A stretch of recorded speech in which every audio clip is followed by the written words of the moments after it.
Je vais le remettre en intro, on sait jamais, je ne suis pas du tout un exemple. Je ne dis pas que ma manière de porter le voile c'est la meilleure, je ne dis pas que je suis une personne parfaite, je ne parle pas au nom des musulmans ni au nom de la religion, je parle bien en mon nom personnel.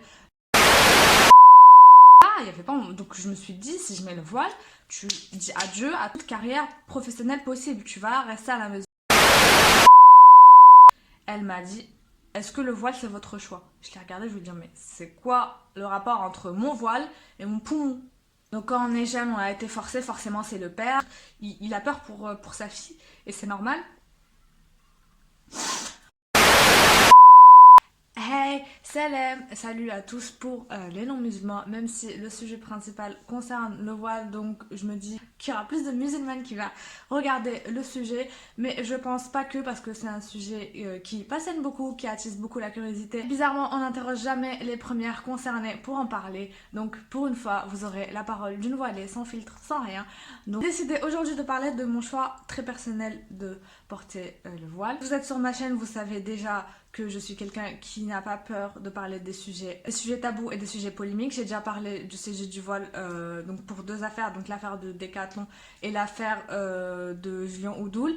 Donc ça sera peut-être pas, ça sera sûrement pas la dernière vidéo parce qu'à mon avis, en même temps, on aime bien ressortir souvent ce sujet en France. Donc tant qu'on ressortira ce sujet et qu'on n'invitera pas assez les concernés pour en parler, je me saisirai du seul média disponible pour pouvoir en parler, YouTube. Donc me voici, me voilà. On va pouvoir parler de mon choix qui m'a poussé à porter le voile. Avant de nous faire ma story time concernant mon voile, enfin ma hijab story, je voulais juste vous parler de ces voiles de Fleur du Jean. Donc c'est des voiles en mousseline très légers avec des bijoux intégrés au voile. Ils sont faits main. Ils sont cousus, je vais juste le décrocher pour que vous voyez. Ils sont cousus directement sur le voile, mais très bien cousus parce que franchement, pour vous dire la vérité, moi je suis quelqu'un qui malmène beaucoup mes affaires. C'est-à-dire j'en prends pas forcément soin, je mets ça dans un tiroir en boule quand c'est sale, je laisse traîner ça. J'ai eu aucune, enfin j'ai rien perdu, je n'ai absolument perdu aucune perle, donc tout est parfait. Je l'ai normalement aussi lavé, il me semble. Il me semble que je l'ai lavé aussi et pareil, pas de problème. Donc elle propose beaucoup de coloris et les perles, il y a aussi beaucoup de modèles. Je vous mettrai son Instagram ici et en barre d'infos. Vous avez également un code promo, donc c'est Amani, comme mon nom de chaîne Amani avec un seul Y, qui vous permet d'avoir moins 10% sur votre commande, en plus des promos qu'elle fait elle. Je vous conseille d'aller faire un tour sur son Instagram. Bref, pour revenir à nos moutons de pourquoi j'ai porté le voile. Qu'est-ce qui m'a mené à ce cheminement-là? Encore une fois, comme je l'ai dit tout à l'heure, c'est un choix très personnel. Donc je trouve ça très déplacé quand on invite une femme voilée sur un plateau télé, de lui demander pourquoi elle l'a porté. C'est comme si qu'en fait la femme voilée regarde le présentateur et lui dit pourquoi vous avez décidé de porter une cravate rose aujourd'hui, pourquoi vous avez fait ce choix-là, Enfin, c'est un choix personnel. Et je trouve ça indiscret de poser la question. À partir du moment où la personne va venir et dire voilà, va raconter son histoire pour sensibiliser, justement pour casser ce tabou, là c'est autre chose. À partir du moment où c'est moi qui fais la démarche de venir vous dire voilà pourquoi j'ai porté le voile, c'est différent du fait que je croise par exemple une fois j'ai été voir un pneumologue parce que j'avais du mal à respirer, j'ai fait des crises de panique et tout. La première question qu'elle m'a posée, elle m'a dit est-ce que le voile c'est votre choix? Je l'ai regardé, je lui ai dit mais c'est quoi le rapport entre mon voile et mon poumon? Donc faut se rendre compte que c'est vraiment quelque chose de très indélicat et voilà. Donc disclaimer fini. Donc du coup, mon choix personnel remonte. Justement, j'étais très jeune. Donc quand on est jeune, on a été forcé, forcément c'est le père. Si on est moins jeune, bah, c'est le mari. Et s'il n'y a pas le mari, bah, c'est la société. Et si la société, au contraire, te pousse à te dévoiler parce qu'on voit plus des gens qui te disent faut retirer le voile que des gens qui disent mets le voile, bah c'est quand même la société. Bref, du coup j'avais 14 ans et demi, non, j'avais aux alentours de, allez, entre 13 et 14 ans, j'ai commencé à m'interroger beaucoup sur ma spiritualité. Donc, bien sûr, je suis musulmane par héritage à la base. Ça veut dire que mes parents sont musulmans, m'ont inculqué la religion musulmane. Mais en grandissant, on commence à poser des questions aux parents, on commence à faire des recherches, à écouter, et à écouter des audios. C'est là où justement il faut être accompagné pour ne pas tomber sur bah, justement des mauvaises personnes ou des mauvais sites qui vont justement mal imprendre la religion. Donc il faut être très vigilant. Faut demander à faut demander à d'autres sources. Quand vous voyez un truc, bah faut aller à l'imam de votre mosquée, demander si c'est vrai. Aller à une autre mosquée, demander si c'est vrai pour être bien sûr de ce que vous faites. Donc c'est pour ça qu'il faut faire ce genre de vidéos, justement pour éviter à ce que les jeunes fassent des erreurs. Et voilà. Donc j'avais 13-14 ans, je commençais à m'interroger sur la religion, sur ma place. Ma mère, elle porte le voile, mais elle l'a pas porté jeune, donc elle l'a porté bien après. Euh, voilà. Mes tantes, ma grand-mère, à l'époque, personne portait le voile à part ma mère. Donc vraiment dans les deux côtés de ma famille. Donc je suis genre le schéma parfait de la personne qui est pas du tout née dans un truc social de pression de mettre le voile. Et du coup, à 13-14 ans, je commence à faire ce cheminement toute seule, à me poser des questions, voilà, me poser des questions, me dire quand est-ce que je vais le porter. Donc au début, c'était comme toutes les filles, les jeunes filles, genre, bon, bah je le porterai quand je serai un peu plus vieille, que j'aurai profité, entre guillemets, de la vie, que je me serai mariée, voilà, j'aurais fait ma vie, là je pourrais porter le voile, comme nos mamans l'ont fait. Voilà, on a d'abord cette idée-là de le faire comme ça. Et du coup, à 13-14 ans, je commençais quand même à me dire, enfin, non, plus 14 ans que 13 ans. 14 ans, donc j'ai été pubère. Donc dans la religion musulmane, une femme comme un homme devient responsable de ses actes à partir du moment où il devient pubère. Donc une femme, c'est quand elle a ses règles. Donc à partir de ce moment-là, c'est plus dans nos croyances, c'est la jeune fille ou le jeune homme, il est responsable lui-même de ses actes, alors qu'avant, c'est ses parents qui étaient responsables pour lui parce que c'est lui qui lui donne son éducation. Donc bon, bien sûr, s'il fait un truc en cachette de leur dos, c'est pas vraiment de leur faute. Mais par exemple, s'ils lui apprennent quelque chose de mal et qu'il le fait mal à cause de ses parents, c'est ses parents qui sont jugés. Mais à partir du moment où on devient pubère, on doit soi-même rechercher et réfléchir, faire des recherches pour prendre ses propres responsabilités en main. Donc c'est ce que j'ai fait à partir du moment où j'ai été pubère, donc j'ai prié tout de suite.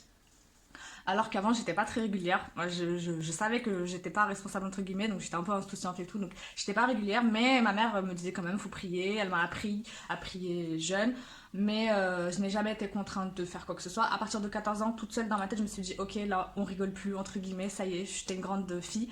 Je prie, je me suis mise à prier. Et à partir de là, bah forcément, quand on prie, on se voile. On va à la mosquée, on se voile. Donc, j'allais, par exemple, au ramadan, j'allais faire les prières nocturnes, donc jusqu'à 23 h, minuit. Donc, forcément, on se voile, on s'habitue à tout ça et tout. Donc, je commençais à me poser des questions, forcément, par rapport à ça. Mais par contre, j'étais encore à l'époque en quatrième. Ouais, c'est ça, j'étais en quatrième. J'étais encore jeune.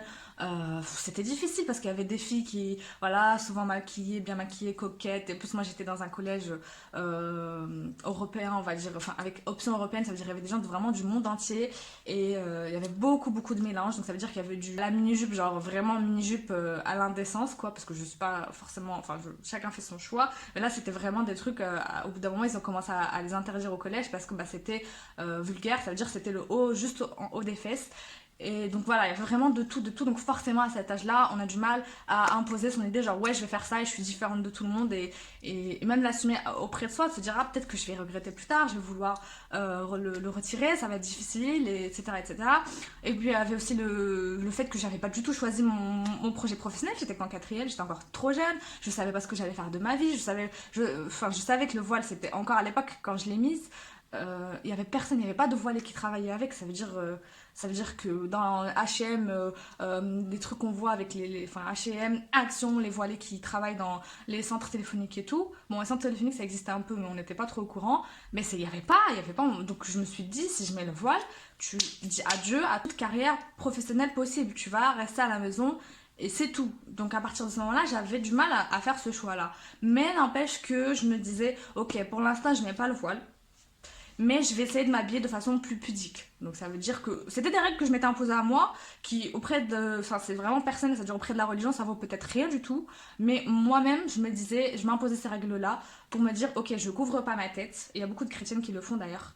Je ne couvre pas ma tête, mais je ne m'habille pas non plus de façon courte ou dénudée. Donc ça veut dire que je mettais des manches tout le temps, même en été. Bon, ça a duré qu'un an. Même en été, c'est-à-dire même si j'avais des petits t-shirts ou des petits débardeurs, je mettais un truc qui couvrait les bras, enfin un boléro, voilà ça s'appelait à l'époque, un boléro en coton léger.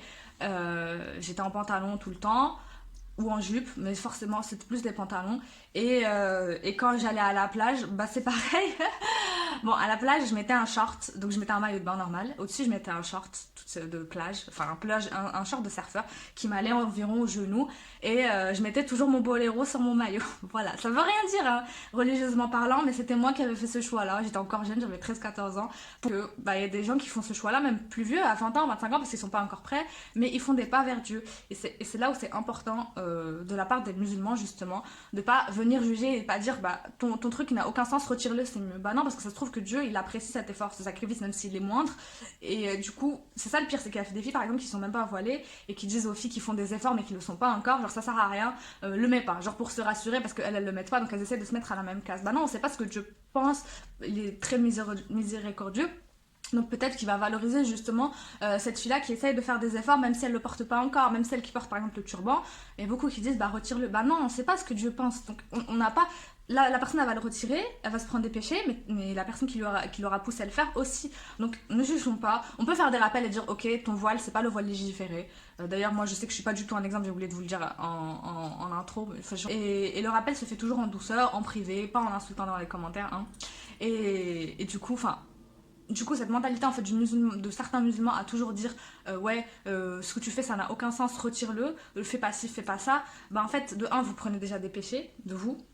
Et en même temps, vous dégoûtez les gens en fait de la religion. Du coup, ils se disent bah ok, bah tant qu'à faire, je fais rien. Et voilà. Donc du coup, ils feront rien jusqu'à la fin du temps. Et puis aussi, ça repousse les personnes qui veulent se convertir. Donc il faut faciliter aux gens en fait, petit à petit, comme on dit, l'oiseau fait son nid. Bref, je me rappelle avec mes parents dans un club vacances et tout. Donc je nageais à la mer et tout, mais j'osais pas, j'allais pas nager à la piscine parce que j'avais mon bowler en tissu. J'avais pas envie de me confronter aux gens qui me disaient ouais vas-y sors, c'est interdit. Donc j'allais pas à la piscine, mais ça ne m'a pas chamboulé tant que ça.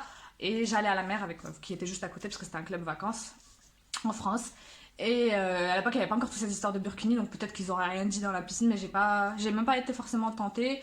Et à vrai dire, même moi, je sais qu'à l'époque, j'avais fait ce choix-là, mais j'avais honte en fait de l'assumer auprès de tout le monde parce que j'avais justement honte d'être jugée. J'étais jeune encore et que j'avais pas envie, genre, qu'on dise justement, ah, bah, c'est ses parents qui la forcent avec son accoutrement, elle peut pas se mettre en maillot à 2 pièces comme tout le monde, et je voulais pas être jugée. Donc je me suis auto-mis des barrières dans les routes toute seule alors que ça aurait peut-être pas posé problème. Donc voilà, et du coup cette année passe, donc on arrive à l'année de ma troisième, j'avais 14 ans et demi, donc ouais c'était fin novembre. C'était c'était fin octobre, début novembre 2000... ça fait longtemps, je sais plus 2000 combien. Je crois que c'est 2011-2010 à peu près. Donc ouais, j'ai fêté mes 9 ans cette année, là, en novembre dernier. Donc je crois que c'était 2011. 2011 normalement. Normalement 2011. Parce que la seconde c'était en 2012, donc la troisième j'étais en 2011. Je fais ma vie, je continue à faire ma prière tout en me disant faut que je porte le voile un jour, mais j'essaie de repousser l'échéance. Et en fait, un jour, j'ai été invitée chez mon oncle et il est toujours marié à une convertie. Donc c'est une Française convertie. On n'avait jamais vraiment parlé de religion, c'est une dame qui faisait partie de la famille depuis un moment déjà dans ma vie. Elle m'a parlé de sa propre expérience et ça veut dire qu'elle m'a pas dit de le mettre, mais le fait qu'elle m'a parlé de sa propre expérience, ça m'a fait réfléchir sur ma propre vie. Donc ça veut dire que en gros, elle me disait qu'en tant que convertie, elle a eu énormément de mal déjà à se convertir pour que ses parents acceptent et qu'elle puisse porter le voile. Elle a dû faire beaucoup de sacrifices. C'est une personne qui s'est, je vais pas raconter toute sa vie, mais c'est une personne qui s'est brouillée par elle-même très jeune parce qu'elle avait choisi une autre religion. Donc bah, forcément ça fait mal au cœur. Donc en gros, elle me disait, je ne comprends pas, vous les musulmanes d'origine, qui ont des parents musulmans, je ne comprends pas, vous avez énormément de facilité, vos parents sont là pour vous aider, je ne comprends pas pourquoi vous ne le portez pas, objectivement, vous n'avez pas de vraie raison de ne pas le porter. Donc elle m'a dit ça comme ça. Elle m'a dit, nous les convertis, on doit faire beaucoup de sacrifices, voilà, nos parents ils nous parlent plus, on se retrouve limite à la rue, bon, voilà, elle me disait, elle cachait justement, elle a décidé de mettre le voile, mais elle voulait pas le montrer devant ses parents, donc elle mettait des capuches l'hiver, mais au bout d'un moment, elle était arrivée, donc elle a fini par se faire cramer par ses parents. Donc ça m'a fait réfléchir. Ça m'a fait réfléchir en sachant que avant ça j'avais déjà écouté, donc je vous disais j'allais à la mosquée le soir et tout, j'avais écouté des prêches, voilà on va dire ça comme ça, on appelle ça des doros, mais des prêches où on parlait justement de l'obligation du port des voiles pour la femme et en gros le prêcheur en gros donnait les raisons les plus citées par la femme pour ne pas porter le voile. Et du coup, en gros, il donnait des contre-arguments pour aller à l'encontre de des arguments. Et en fait, avec la réflexion, enfin avec le prêche que j'avais écouté avant, qui avait vraiment, c'est vrai que j'avais des inquiétudes et tout, mais en fait, mais c'est vrai que bah, le truc repose sur un fait, c'est qu'on fait confiance à Dieu. Donc, si on préfère, on fait confiance à Dieu et on se dit, ok, je le fais, parce que c'est Dieu qui me le demande, et puis le reste, comme c'est lui qui décide, bah, je lui fais confiance. Donc, pour le travail, j'ai réussi à trouver une solution. Pour l'école, j'aurais réussi à trouver une solution. Il y avait aussi des femmes qui étaient inquiètes pour le mariage. Je trouverai un mari qui m'accepte comme ça. Bref, en gros, tout repose sur la confiance.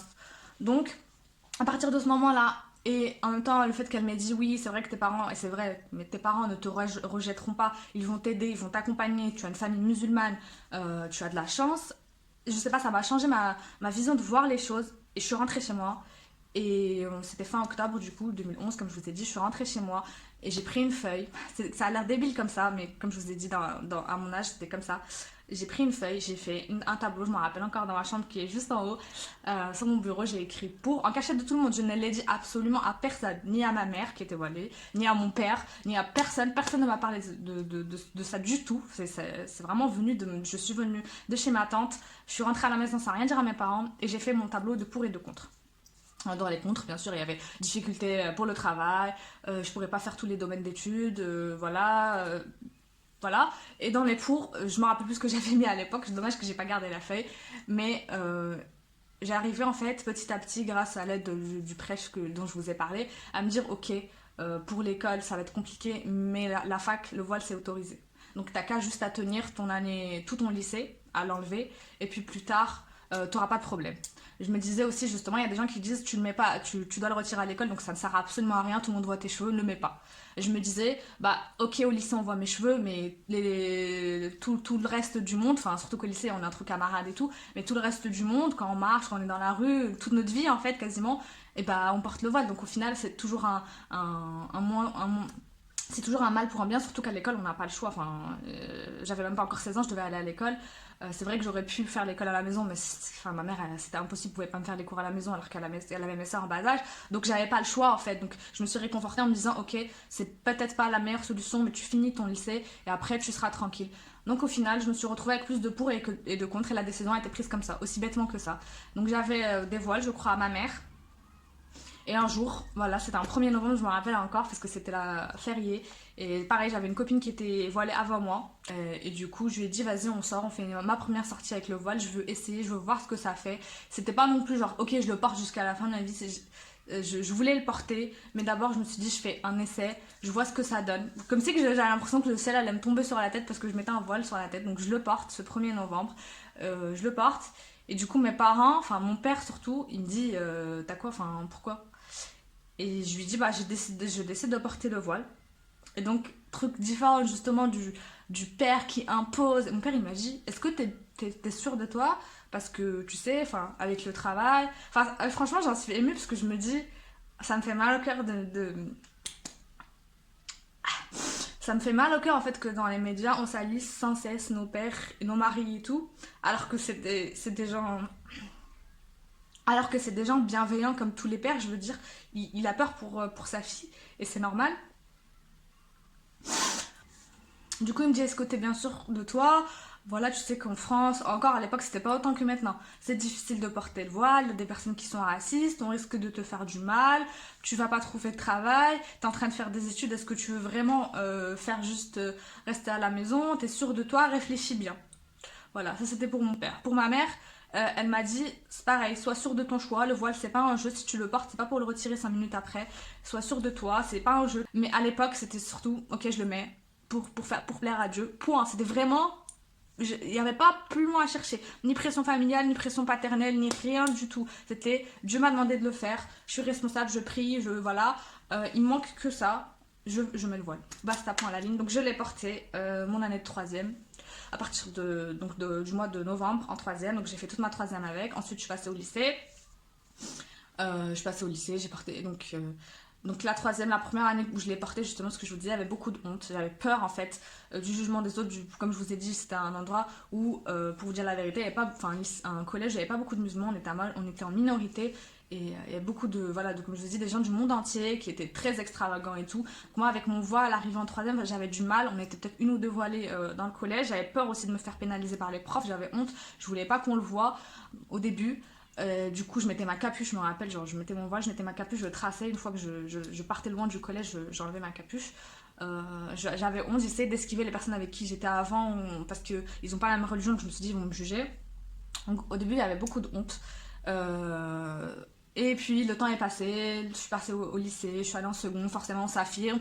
Je me suis fait une bande de copines où on était vraiment beaucoup plus solidaires, on était musulmanes à majorité, pas que mais à majorité, il n'y avait pas que des voilés, mais on se jugeait pas entre nous, ça veut dire, j'allais pas dire à la pas voilée genre pourquoi tu le mets pas, et elle me disait pas pourquoi tu fais pas ci, pourquoi tu fais pas ça, voilà. Donc, ma seconde passe, ma première passe. Voilà, comme je vous ai dit, on était dans un milieu assez bienveillant comme on était entre nous. J'ai pas trop senti les choses se compliquer. La terminale passe. Ça commence un peu à coincer au niveau de. Au niveau j'avais un CPE en fait qui c'était l'année justement en terminale où il y a eu tous les scandales de jupes trop longues, je sais pas si vous vous rappelez. Donc les filles qui portaient les jupes longues, elles étaient pénalisées. Il y en a une qui avait été virée à cause de sa jupe. Donc nous en fait c'était même pas une question de voile, c'était juste qu'on aimait bien, je sais pas pour quelle raison, on aimait bien mettre des jupes colorées, chacune sa jupe. Et en sachant comme je vous ai dit qu'on était 2 voilées sur 6 ou 7, donc ça veut dire on n'était pas toutes voilées. Et du coup on avait un peu des remarques du CPE qui nous disaient ouais c'est quoi ce cirque, faut s'habiller décemment, alors qu'il y avait des filles qui venaient avec des jeans troués jusqu'en haut des cuisses mais ça gênait personne. En gros on faisait des remarques et pareil j'ai été convoquée dans le bureau de la proviseure adjoint, pareil, à cause du voile. Donc, si vous voulez, je vous ferai une story time rien que pour ça, donc sur tout ce qui est discrimination que j'ai eu. Donc, si vous voulez cette story time, mettez-le moi dans les commentaires. Mais bref, j'ai eu quelques problèmes, mais vraiment minimes au lycée. Et à partir de là, j'ai commencé à réfléchir et à me dire, ok, t'as mis le voile et tu ne le retireras pas, tu veux pas le retirer. C'était mon choix. Et donc du coup, il faut que tu réfléchisses à des débouchés professionnels et scolaires où tu pourras peut-être avoir une chance de porter le voile. Pas garanti, mais au moins ça sera beaucoup plus facile. Donc pareil, je vous ferai une vidéo sur sur les choix d'école où ils acceptent le voile, où c'est plus facile de partir avec le voile et au contraire les chemins à éliminer si vous voulez absolument porter le voile après le lycée. Donc ce sera trop long sinon, donc dites-le moi si ça vous intéresse. Et du coup, à partir de ce moment-là, donc j'ai éliminé le BTS, parce que BTS c'est en lycée, donc le voile c'est interdit.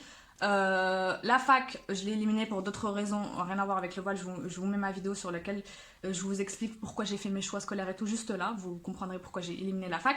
Du coup, le meilleur choix pour moi, c'était un DUT, donc à la fois professionnalisant. Donc je me suis dit, si j'arrête les études après ça, au moins j'ai un diplôme avec lequel je peux travailler. Et en même temps, c'est comme la fac, voilà, on n'est pas jeté dans le bain de la fac où il y a les amphis, on n'est pas obligé de venir et tout, donc on est très accompagné, enfin on est accompagné en DUT. Et en même temps, je peux garder le voile. Donc je me suis dirigée vers le DUT et j'ai choisi donc le milieu du commerce en me disant que de toute manière, je peux créer ma propre entreprise, je peux travailler pour des musulmans et petit à petit, il a commencé à y avoir les premières vendeuses justement. Une première vendeuse voilée, donc je me suis dit je peux être responsable de magasin parce que mon DUT c'était technique de commercialisation, donc pour être responsable d'un magasin, responsable d'un rayon, chargé de clientèle, enfin plein de choses. Donc c'était très vaste, donc je me suis dit tant mieux, plus c'est vaste, plus j'ai le choix d'être prise quelque part. Donc j'ai réfléchi comme ça. J'ai éliminé, je voulais faire à la base une école de commerce, mais il y avait beaucoup d'écoles de commerce, en plus d'être payante, t'imposait de retirer le voile, donc je me suis dit non mais on tourne, c'est même pas la peine. Donc mon père il m'a dit je te paye ton école, j'ai dit non c'est mort, je ne renoncerai pas à mes choix personnels, encore plus en les payant, alors là mais jamais de la vie. Voilà, j'ai renoncé à l'événementiel. Je me suis dit, c'est mort, le voile et l'événementiel, c'est connu, c'est des trucs où il faut organiser beaucoup de soirées et tout. Enfin, tu arrives avec ton voile pour booker je sais pas quoi. Enfin, non, c'est mort. Il y a plein de trucs que j'ai éliminés toute seule parce que je savais que ça allait poser problème. Donc voilà, j'ai pas fait de prépa non plus, pareil, pour les mêmes raisons. Donc voilà, après mon DUT, je fais de la communication toujours avec le même objectif en me disant je peux travailler à mon compte, je peux faire chargée de communication. Donc là j'ai un peu basculé, j'ai arrêté le commerce, je suis passée en com. Donc pareil, vous aurez les explications du pourquoi du comment là. Rien à voir avec le voile, mais toujours avec le même objectif de me dire ok, en chargée de communication, tu peux trouver des entreprises qui t'acceptent. H&M dans le siège, tu peux faire H&M dans le siège. Il y a plusieurs entreprises qui, quand t'as pas contact avec la clientèle, ça pose pas de problème. Donc pareil, je suis allée dans un domaine où il n'y a pas de contact direct avec la clientèle, donc ça gêne moins tout simplement. Donc voilà, j'ai pas fait de manager dans les boutiques, tout ce qui est contact avec la clientèle, j'ai éliminé petit à petit. Je me suis recentrée pour essayer de garder mon voile le maximum en fait, tout simplement. Voilà, j'ai essayé de faire tous mes choix en fonction de mon voile qui était mon choix principal, c'est mon choix. À la fin de mon lycée, comme je vous l'ai dit, j'ai rencontré mon mari, mais j'étais voilée depuis déjà des années. J'étais en terminale, donc ça faisait quand même 4-5 ans. il m'a rencontré comme ça. On n'a même pas parlé de mon voile parce que pour moi c'est vraiment mon choix. Et il n'a pas à me dire soit enlève-le, soit retire-le. Parce qu'il y a aussi des maris et même des parents, même de familles musulmanes, dont des filles que je connaissais personnellement. Ça veut dire que ce n'est pas un mythe, je perds ma voix, ce n'est pas un mythe des familles qui demandaient à leurs filles de retirer leur voile, qui les humiliaient jusqu'à qu'elles le retirent. Donc ça existe, mais malheureusement on parle que des filles qui sont voilées de force, on parle pas de celles qui ont des voiles de force, et ça existe, peut-être que c'est une minorité par rapport aux autres, mais j'ai envie de dire celles qui sont voilées de force, c'est une minorité aussi par rapport à toutes celles qui ont fait le choix. Donc voilà, mon mari n'est pas du tout rentré dans cette équation-là. Mon histoire n'est pas exceptionnelle, voilà, je me suis pas levée, j'ai fait un rêve, on m'a dit vas-y, il faut que tu portes le voile, voilà, c'est un cheminement personnel en fait, et j'étais pas du tout, je le portais pas de manière parfaite au début, j'étais jeune et tout, petit à petit, donc la première, la deuxième année, on connaît tous, toutes les personnes qui pratiquent la religion, quelle qu'elle soit, on connaît tous cette envie, on a envie d'être parfait. Donc la première année, non c'était plus la deuxième, la troisième année, j'ai eu un mood où je voulais porter le voile de façon légiférée, mais d'un coup en fait, ça veut dire que je me suis mise dans le mood d'un coup et que mentalement, psychologiquement, j'étais pas encore prête. Donc c'était jupe longue, robe longue, pas de pantalon, pas de couleur trop vive, il y avait plein de trucs. Voilà, c'était pour rentrer dans le moule, et comme je l'ai fait d'un coup, que je me suis pas laissé le répit de réfléchir, et c'était pas forcément pratique en vérité, parce que par exemple à Nice je le portais avec les jupes, mais j'étais étudiante, ça veut dire que je courais tout le temps, je me prenais les pieds dans les jupes, enfin c'est pas une blague. Et quand je suis revenue à Paris, porter les jupes c'était impossible, il pleut tout le temps, j'arrivais pas en fait avec ma vie d'étudiante. Donc c'est pour ça que je pense que chacun doit mener son cheminement petit à petit pour pas se brusquer et revenir en arrière. Et je connais des filles qui portaient vraiment le niqab, pour pas vous mentir, le niqab, et qui ont enlevé le niqab, ensuite enlevé le djilbab, ensuite enlevé le voile, et après elles mettent des turbans comme ça, on voit la moitié de leurs cheveux, leurs chevilles, on voit tous leurs bras. Je juge pas, elles font ce qu'elles veulent, mais ça veut dire que petit à petit elles partent pour l'enlever, alors qu'à la base c'était genre vraiment dans l'autre extrême, qui est pas forcément on n'a pas à juger s'il est le bon ou pas, elle fait ce qu'elle veut, mais dans le sens où quand on se contraint trop, bah on n'arrive pas à